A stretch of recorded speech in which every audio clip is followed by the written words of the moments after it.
A última louça foi colocada com cuidado sobre a mesa e as mãos, ainda úmidas da água morna, secaram-se no avental que guardava anos de histórias. O apartamento brilhava como se cada superfície tivesse sido polida pelo carinho, até o velho armário de madeira, condenado ao lixo pelo marido, mas salvo por uma teimosia que só o amor justifica.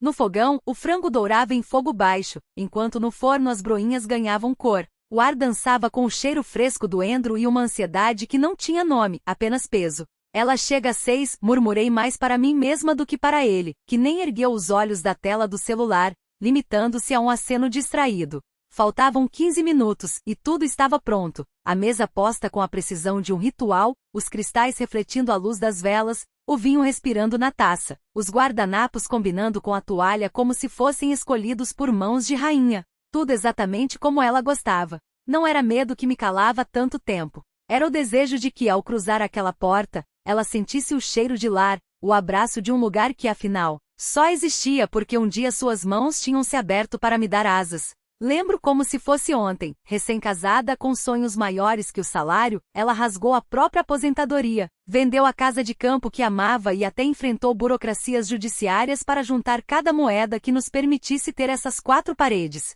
Isso não é um presente, filha, disse na época com a voz firme de quem sabe que liberdade não se pede, se constrói. É a sua independência, para que nenhum homem jamais te faça sentir que você depende dele. Meu marido na época agradeceu. Mas a gratidão, como muitas coisas boas, tem prazo de validade. Com o tempo, seu agradecimento virou resmungo. Não é minha casa, passava a repetir, como se as paredes tivessem donos e não memórias. Criticava os móveis que ela escolheu, o piso que ela pagou, até os conselhos que ela ousava dar, como se a generosidade dela fosse uma dívida que ele nunca pedirá. Eu engolia cada palavra, esperançosa de que cedo ou tarde, ele pararia de cantar essa canção amarga. Hoje, depois de 2 anos sem vê-la, ela voltava. Da Alemanha, onde se refazia de um derrame que quase lhe roubou a voz, os passos, a dignidade. E eu me perguntava, como estaria? Reconheceria o que eu tinha feito daquele espaço? Gostaria das flores que escolhi, do bor que preparei como ela ensinou, da geleia de oshikoku. Sua fraqueza? Polvilhada de açúcar no prato de cristal? O interfone tocou. Abri a porta e o ar fugiu dos meus pulmões. Ela estava ali, envolta em um casaco claro, um lenço na cabeça, e um buquê que parecia ter sido colhido do próprio jardim da juventude. Seus olhos, os mesmos que me viam tropeçar nos primeiros passos, brilhavam com a mesma doçura de sempre. Minha filha, disse, e sua voz foi um bálsamo sobre feridas que eu nem sabia que sangravam. Nos abraçamos com uma força que doeu, mas daquela dor boa que lembra que estamos vivos. Atrás de mim, meu marido se aproximou, educado, sorridente, estendendo a mão como se fosse um estranho em sua própria vida. Entre, por favor. Está tudo pronto. Sua voz soava ensaiada, como as linhas de um ator que decorou o script, mas esqueceu a emoção.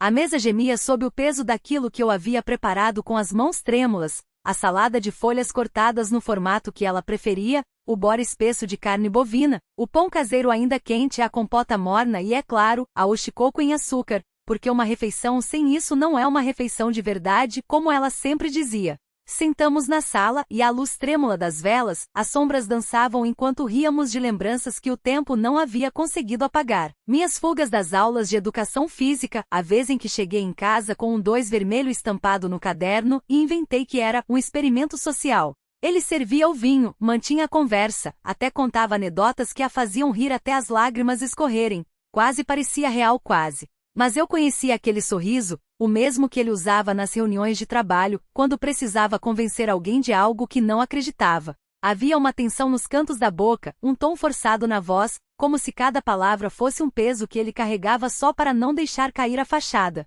Não era ódio. Era pior, era indiferença disfarçada de cortesia. Eu sabia disso porque nos últimos meses, seu vocabulário havia se reduzido a silêncios eloquentes, resmungos e olhares que atravessavam paredes sem nunca me encontrar. Foi então que ela, depois de um gole de vinho, inclinou-se para a frente e perguntou, com uma curiosidade que não era casual, "E então, minha filha, como é viver neste apartamento? Não está apertado? Lembra que eu o comprei quase em ruínas, e vocês é que deram vida a ele." Antes que eu pudesse abrir a boca, ele respondeu, rápido demais, como quem teme que a verdade escape, "Está perfeito. Somos muito gratos a você." O nós foi enfatizado, como se quisesse marcar território, ele também fazia parte daquele nós afinal. Não era apenas o genro morando na casa da sogra. Era o dono. Ou assim ele gostaria de acreditar. Olhei para ela, depois para ele, e de repente me lembrei das palavras que ele havia jogado em meu rosto 3 meses antes como facas. Na verdade, você não fez nada com suas próprias mãos. Sua mãe é que pagou tudo. Você só tem sorte de ter nascido da mulher certa. Na época eu havia me calado. Mas agora com seus olhos, aqueles que me viram crescer fixos nos meus, algo dentro de mim se endireitou. Obrigada, mãe, disse sem desviar o olhar. Esta casa não é só tijolos para mim. É o seu cuidado transformado em chão firme. É a prova de que quando tudo mais desaba, tem um lugar para cair de pé. Ela sorriu, e havia um orgulho naquele gesto que nenhuma riqueza poderia comprar. Você sempre foi forte, filha. Fico feliz por ter podido ajudar. E foi então que entendi, ajuda não é dinheiro. É uma porta que se abre. O que fazemos depois de cruzá-la depende só de nós. Quando ela se retirou para ligar para a irmã, fiquei sozinha na cozinha, enxugando pratos que já estavam secos. Ele entrou sem fazer barulho, mas sua presença encheu o espaço como fumaça. Começou de novo? Perguntou baixo, os olhos fixos no vazio da porta. Parei de mover o pano. O que exatamente? Ele cruzou os braços. Isso. Lembrar a todo mundo de quem pagou pelas coisas. De quem manda aqui. Virei-me para encará-lo. Sua voz era calma, mas havia um veneno fino por trás das palavras, aquele mesmo que ele costumava disfarçar com ironia. Eu não lembrei ninguém de nada. Ela perguntou, eu respondi. Seus lábios se apertaram. Podia ter deixado pra lá. Não precisava me colocar nessa situação. Suspirei, cansada. Você é que se coloca nela, todos os dias, fingindo que contribuiu com algo além de ressentimento. Ele se aproximou, apoiando as mãos na mesa como se precisasse de apoio. Você quer dizer que eu não sou ninguém aqui? Não respondi de imediato. Mas quando falei, foi com uma calma que me surpreendeu. Quero dizer que você deixou de ser meu parceiro há muito tempo. Primeiro foi a casa que não gostava. Depois os móveis, a comida, minhas decisões. Agora até a minha mãe te incomoda. Ele riu, um som sem alegria. Incomoda? Sua mãe? Sim, porque ela deu o que você nunca deu, segurança. E você passa os dias tentando minar isso com silêncios, críticas, desdém.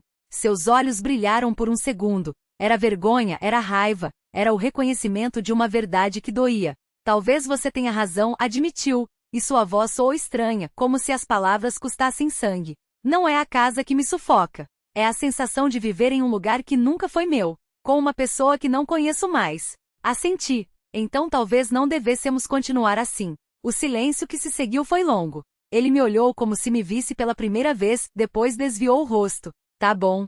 Vou arrumar minhas coisas amanhã. E saiu. Fiquei ali, segurando uma xícara que não precisava ser lavada, com um vazio no peito que não doía, apenas existia, como o espaço deixado por algo que morre devagar, e que a gente já sabia que ia acontecer. Na manhã seguinte, o sol entrou pela janela com uma claridade ofuscante. A casa estava silenciosa de um jeito novo, sem o barulho da escova de dentes, sem os passos pesados no corredor. Acordei sozinha, e pela primeira vez em anos, não senti medo. Só uma leve tontura, como depois de uma longa viagem. Na cozinha, minha mãe já estava sentada, envelopada em seu ralo velho, uma xícara de chá nas mãos. Ao me ver, sorriu. Não dormiu? Balancei a cabeça, sentei-me ao seu lado. Ficamos em silêncio por um tempo. Depois, sua mão cobriu a minha. Ele foi embora? Foi. Ela sentiu, sem julgamento, sem palavras vazias. Só aquele silêncio quente como um cobertor. Você fez certo, filha. Não foi a casa que acabou com seu casamento nem minha ajuda. Ele simplesmente não suportou sua força. Ergui os olhos para ela. Minha força? Sim. Você não se cala quando são injustos com você. Sabe ser grata. E sabe colocar limites. Seu orgulho era um abraço. Me orgulho de você. E foi então que, pela primeira vez em muito tempo, permiti que as lágrimas caíssem, não de dor, mas de alívio. Porque não estava sozinha. Porque escolher a si mesma não era um erro. Tomamos café juntas. Preparei ovos como ela gostava, cortei o pão ainda quente. Não era perfeito, mas era real. 2 dias depois, quando a levei ao aeroporto, ela me apertou contra si na despedida e sussurrou: lembre-se, uma casa não são paredes, filha. É você, onde quer que esteja. Voltei para casa, tirei a aliança do dedo, guardei-a numa gaveta e fechei. Abri a janela. O vento quente entrou, trazendo o cheiro de grama recém-cortada, como um convite para começar de novo.